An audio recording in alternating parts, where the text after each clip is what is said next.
Hello students, today we are present here with new lecture with a new topic of class 6 science, that is light, shadows and reflection. So we will try to understand the detailed explanation, the all aspects related with light, shadows and reflection. What is light, what is shadow, what is reflection? It's play a very major and important role in our life. Light provides us a base. If light is not there, nothing is possible in our life. So let us try to understand and study the concept related with us. Starting with the introduction. Understanding light, shadows and reflection is essential in science. These concepts explain many natural phenomena and have practical application in our daily life. So light का क्या importance है बच्चों? Light नहीं होगी तो कुछ भी काम हमारा नहीं हो पाएगा, क्योंकि हम, आपको पता होगा, आप जानते भी हैं कि हम कुछ भी अपने आसपास सराउंडिंग में, इस पूरी दुनिया में हम कुछ भी देख पाते हैं तो वो मुमकिन हो पाता है केवल लाइट से।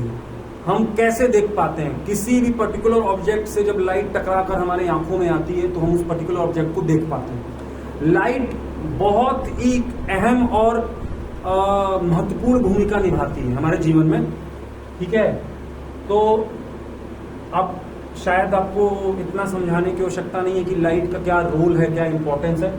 और लाइट को जब हम समझेंगे, हम शेडोज, जो परछाई होती है, रिफ्लेक्शन क्या होता है, इस सब को जब हम जानेंगे, लाइट से रिलेटेड फिनोमिना जानेंगे, तो हम उसके इंपॉर्टेंस को भी अच्छे से समझ पाएंगे। इसका बहुत ज्यादा यूज है, ऑफकोर्स यूज है। आप अभी अगर मुझको देख पा रहे हैं, मैं अगर आपको देख पा रहा हूं, मैं आसपास देख पा रहा हूं, तो ये लाइट की वजह से ही पॉसिबल हो पा रहा है।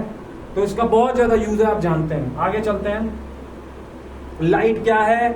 जैसे आप जानते हैं इलेक्ट्रिसिटी या करंट, मैंने आपको बताया था कि ये एक एनर्जी का फॉर्म होता है, एक ऊर्जा का स्वरूप होता है, रूप होता है। ऐसे ही लाइट भी एक एनर्जी का फॉर्म है। Light is also a form of energy that enable us to see the world around us. जैसा मैंने अभी बताया, लाइट एक एनर्जी का स्रोत है, लाइट एक एनर्जी का रूप है, और इसी के कारण, इसी से ये संभव हो पाता है कि हम आसपास की दुनिया देख पाते हैं अपनी आंखों से। Sources of light include natural sun star, artificial bulb, lamp. Light के क्या क्या सोर्सेज हैं? नेचुरल सोर्स आप सब जानते हो, सूरज दादा, जो अपने सूरज भाई साहब हैं, ये हमारा नेचुरल सोर्स है, जो हमको नेचर से मिला हुआ है।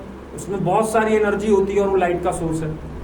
आर्टिफिशियल सोर्सेज क्या है? हमारे बल्ब, ठीक है, हमारे लैम्प्स जो हम ह्यूमंस ने बनाए हैं। लाइट की कुछ प्रॉपर्टीज होती हैं बच्चों, लाइट के कुछ विशेषताएं होती हैं। लाइट हमेशा सीधी दिशा में चलती है। Light always travel in a straight line, okay. Light can be reflected, refracted and absorb. Light, जैसा मैंने भी बताया, लाइट हमेशा स्ट्रेट लाइन में चलती है। लाइट हमेशा स्ट्रेट लाइन में चलती है, हमेशा इसका पाथ सीधा रहेगा, ठीक है।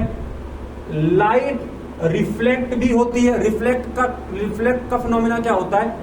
Bounce back of light from any surface is known as reflection. क्या मैंने बोला?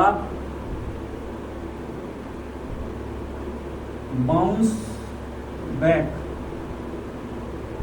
या फिर ऐसे समझिए, बैक बाउंसिंग। बैक बाउंसिंग बात वही है, घबराइए मत। Back bouncing of light from any surface is known as reflection. मतलब किसी भी सरफेस में, मान लो यहां पर लैंप है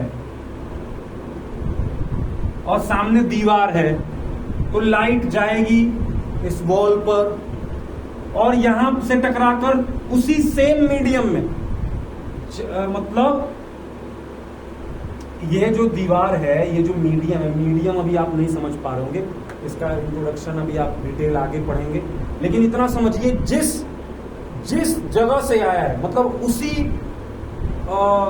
उसी जगह, जैसे आप, ये जो दीवार है, इसके इधर, मतलब बल्ब भी इसके इधर ही था और जो लाइट इस बॉल पर जाकर टकराई, तो टकरा कर जो निकली वो भी इसके इधर ही था। मतलब ये एक सीमा समझिए, ठीक है। मतलब सोर्स, लाइट का सोर्स भी उसी तरफ है और लाइट टकरा कर भी उसी तरफ जा रही है। मतलब सिंपल, ठीक है, इस बात को हटाओ, आप ऐसे समझिए। मतलब जब कभी भी लाइट आएगी और किसी सरफेस पे टकरा कर वापस जहां से आई है उसी जगह जाएगी। अब ये मत समझना कि यहां से आई तो इस जगह ना जाना चाहिए था, ऐसा नहीं है। मतलब इस पलटे ही गई, ऐसा नहीं है कि यहां से जाकर आगे निकल गई। मैं ये समझाना चाहता हूं। मतलब ऐसा तो नहीं था ना कि यहां से जाकर अंदर चली गई, ऐसा नहीं है। इधर से आई, इधर ही गई वापस।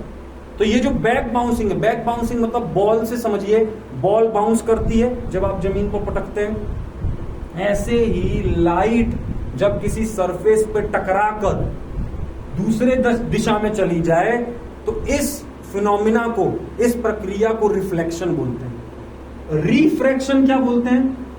रिफ्रैक्शन क्या होता है बच्चों? जब लाइट, समझिए, जब light,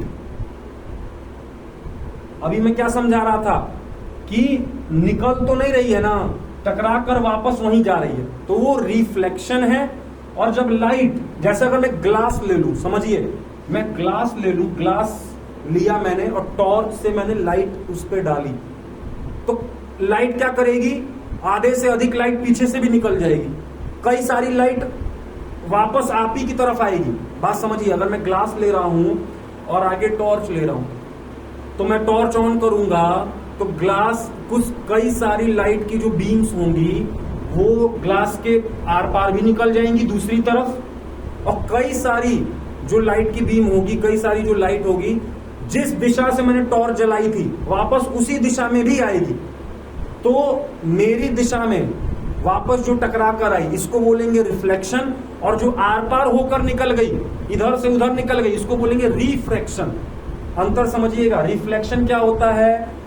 back bouncing of light, मतलब जहां से आया उसी मीडियम में वापस गया टकरा कर, इसको बोलते हैं रिफ्लेक्शन।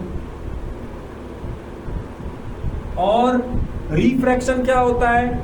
जैसे अगर यहां टॉर्च था, यहां टॉर्च है, ये मान लो यहां से ये बल्ब है, लाइट यहां से निकली, निकल कर आर पार निकल गई, मान लो अगर ये ग्लास था, तो ये बोलेंगे रिफ्रैक्शन। एक मीडियम से दूसरी मीडियम में चले जाना, लाइट का रिफ्रैक्शन।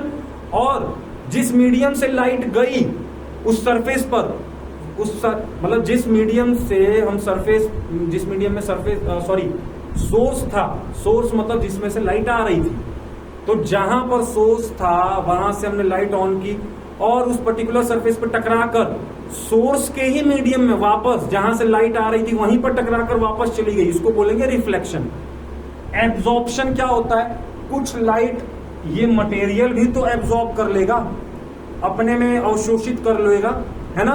मतलब ग्लास में अगर मैं लाइट डाल रहा हूं टॉर्च से, तो कुछ लाइट जहां पर टॉर्च है वापस मेरे तरफ ही आएगी, ये रिफ्लेक्शन है। कुछ लाइट की धाराएं आर पार निकल जाएगी, ये रिफ्रैक्शन है। और ऐसा भी तो हो सकता है कि कुछ लाइट की बीम ये ग्लास भी एब्जॉर्ब कर ले, अंदर खुद भी अवशोषित कर ले, इसको बोलेंगे एब्जॉर्प्शन। तो आपको तीनों समझ आ गया, रिफ्लेक्शन, रिफ्रैक्शन और एब्जॉर्ब।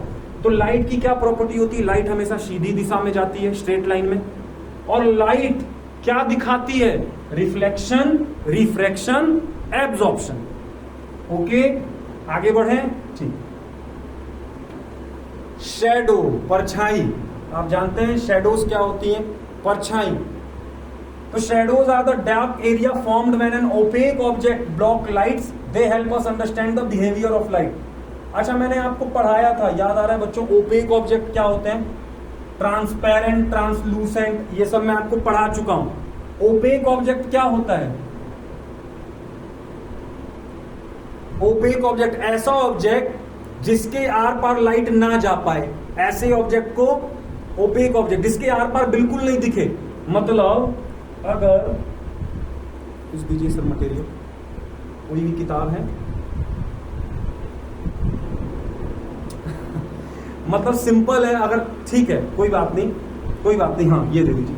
जैसे ये ऑब्जेक्ट है बच्चों, इसके आर पार मैं नहीं देख पाऊंगा, इसके आर पार आप भी नहीं देख पाएंगे, मैं भी नहीं देख पाऊंगा। तो ये ओपेक मटेरियल है, ऐसा मटेरियल जिसके आर पार लाइट नहीं जा पाएगी। जब आर पार लाइट नहीं जा पाएगी तो आर पार देख भी नहीं पाओगे, क्योंकि लाइट की वजह से ही देखते हैं। तो ऐसे मटेरियल जिनके आर पार हम नहीं देख पाते क्लियरली, उनको ओपेक मटेरियल बोलते हैं। ठीक है, तो शेडोज क्या होती है, परछाई क्या होती है? कोई भी ओपेक मटेरियल जब होता है, जब वो लाइट को ब्लॉक कर लेता है, कोई भी, जैसे मान लो ये ओपेक मटेरियल लाइट को ब्लॉक कर लेगा, तो इसके पीछे जो डार्क एरिया फॉर्म होता है उसको शेडो बोलते हैं। कोई भी ओपेक मटेरियल, उसके आर पार लाइट तो जाएगी नहीं, वो लाइट को ब्लॉक कर लेगा, अपने आर पार तो जाने देगा नहीं, इसलिए तो उसके आर पार दिखता नहीं है। तो जब कभी भी कोई ओपेक मटेरियल लाइट को ब्लॉक करता है तो उसके पीछे कुछ डार्क एरिया फॉर्म होता है, उस डार्क एरिया को क्या बोलते हैं? शेडो या परछाई। तो shadows are dark area formed when an opaque object block light, they help us understand the behaviour of light. इससे क्या पता चलता है? परछाई जो होती है, शेडोज होती हैं, इनसे लाइट का बिहेवियर पता चलता है। लाइट शेडोज का क्या विशेषता होती है, कैरेक्टरिस्टिक क्या होती है? Size and shape of shadow depend upon the position and distance of the light source. Closer light source create large shadow. तो जो शेडोज का जो कैरेक्टरिस्टिक्स होता है वो क्या होता है कि जो परछाई का जो शेप और साइज होता है, कि कितनी बड़ी परछाई बनेगी, कितनी छोटी बनेगी, कितनी चौड़ी या मोटी बनेगी, ये किस बात पर निर्भर करता है? ये इस बात पर निर्भर करता है कि लाइट का सोर्स उस ऑब्जेक्ट से कितना दूर है। मतलब मेरी परछाई कितनी बड़ी बढ़ेगी पीछे, ये किस बात पर निर्भर करता है कि मेरे से दूर लाइट या बल्ब या जहां से लाइट आ रहा है वो ऑब्जेक्ट मेरे